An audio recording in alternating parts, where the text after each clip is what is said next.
Hey YouTube, welcome back to my channel. Underground reports have released through leaked sources that apparently Meghan Markle is livid and enraged, and this is just hearsay. But apparently she is livid and enraged about Kate being a peacemaker between William and Harry. And Kate did come across as though she was being very poised, very reserved, and very thoughtful of the tense relationship that Harry and William now have. And she immediately stood back in order to allow Harry to have access to his brother and try and talk it out, especially when they left the church. And this has sent Meghan into a furious rage of anger because, of course, we know that when she was giving her account as to why her and Harry had to step down as senior royals, she done everything to make Kate look like an awful person, an irrational person, and a person who was cold and callous and lacked consideration for her feelings. Harry didn't actually elaborate on Meghan's story about the flowers and the tights that the girls were wearing during the interview. He actually didn't say anything that wasn't even a part of his segment, but she did actually make it seem as though Kate is a nasty, spiteful character who mercilessly made her cry. But now that all of these reports have been documented and released of Kate actually serving as a peacemaker for Prince William and Harry, Meghan Markle is really feeling very upset because we know that she has always wanted to drag Kate's image down and cheapen Kate's image, and this has really put a stop to that. She's also infuriated over the concept of Harry staying over in the UK for the Queen's 95th birthday. And she's livid about that. She's really upset and she wants to put an end to any kind of thoughts of reconciliation. Because, of course, if the brothers reconcile and they start getting along, it's a threat to her.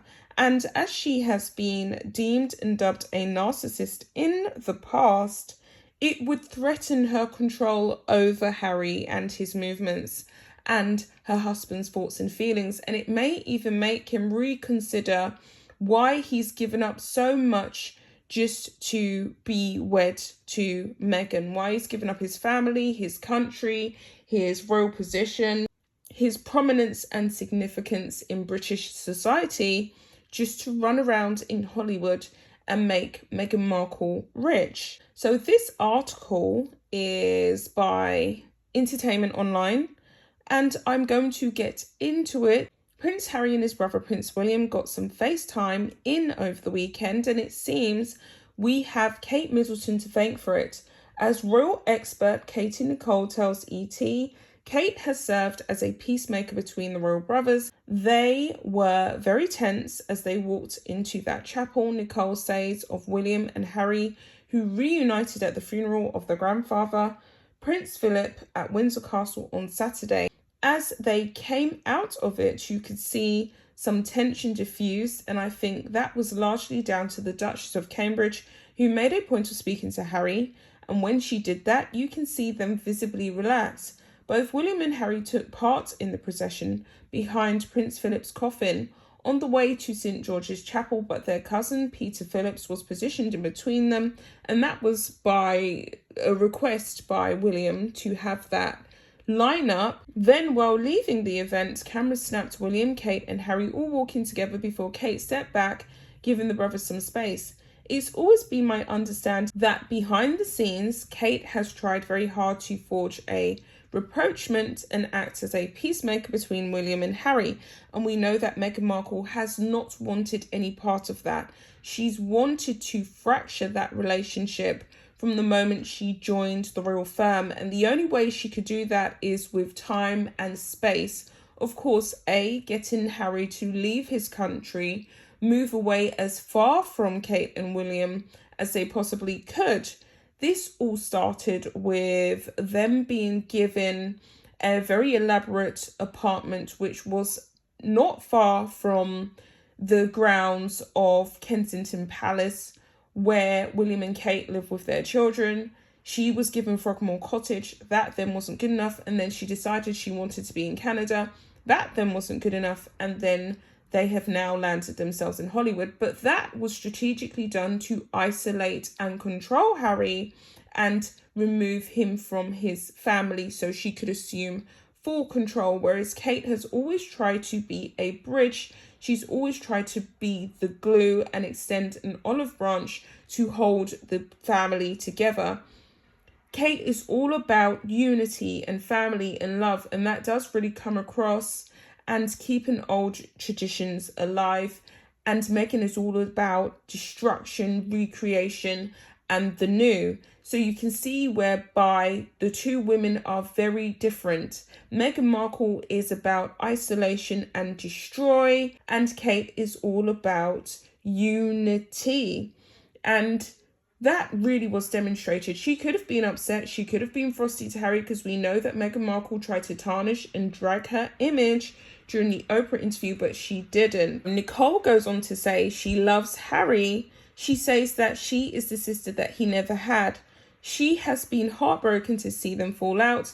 And I think she is one of the few people, one of the few family members who would actually be able to push the brothers together, which she did in a very subtle way, but was very effective. I certainly think she played quite an important role in getting the brothers to the point where they were able to engage in a conversation, of course, in front of the world's press. Everyone was watching, she notes. The focus of the day was absolutely right on the Duke of Edinburgh. This was about bidding him a fitting farewell, and no one wanted there to be too much attention on William and Harry and this feud that they are having, but inevitably the world was watching. Indeed, fans of the royal family had been speculating over what Harry's interactions with his family members might be like following his and wife Meghan Markle's bombshell interview with Oprah earlier this year. In that sit-down, Harry and Meghan made allegations of racist comments, and Harry opened up about the tension he had experienced with his brother and father, Prince Charles. Harry's return to the UK for Philip's funeral marked the first time he had been home in over a year, after he and Meghan stepped back from their senior roles in the royal family and moved to California with their son Archie. Meghan, who was expecting her and Harry's second child, was not cleared by her doctor to travel. And it continues on here that closeness, that foreign of icy relations certainly took place outside the chapel, and I think many people felt a sense of relief. Nicole says of Harry and William's anticipated reunion, I saw Harry visibly relax when the Duchess of Cambridge started speaking with him. She continues, there had been so much speculation on whether this funeral procession was going to be what finally solved the feisty relations between the brothers, and I think they do think that everyone hopes that this is a good start towards some sort of reconciliation. According to Nicole, Harry is expected to return home to California on Monday, as he's keen to get back to Meghan and Archie. And that is the end of the article, guys. Kate is a nice person. I genuinely do feel as though William did pick the right woman for the job, and he married correctly. He married someone who is going to preserve and continue the legacy of the Queen and Prince Philip and his family's legacy. The royal family is a national treasure, even though a lot of people have mixed emotions about what they have done in the past and their colonial past. They are still very much a revered national treasure that we all love to watch. Kate is definitely a peaceful person. I still find it hard to believe that Kate was the one who actually made Meghan cry. I think Meghan cried for a myriad of reasons. And I do think that if Harry had have married someone like Kate, we wouldn't have witnessed all of the drama that we have witnessed thus far. But yes, those are the reports. Allegedly, Meghan Markle is filled with rage and she is livid at Harry and William getting along. So with all that being said, I will be back with another video.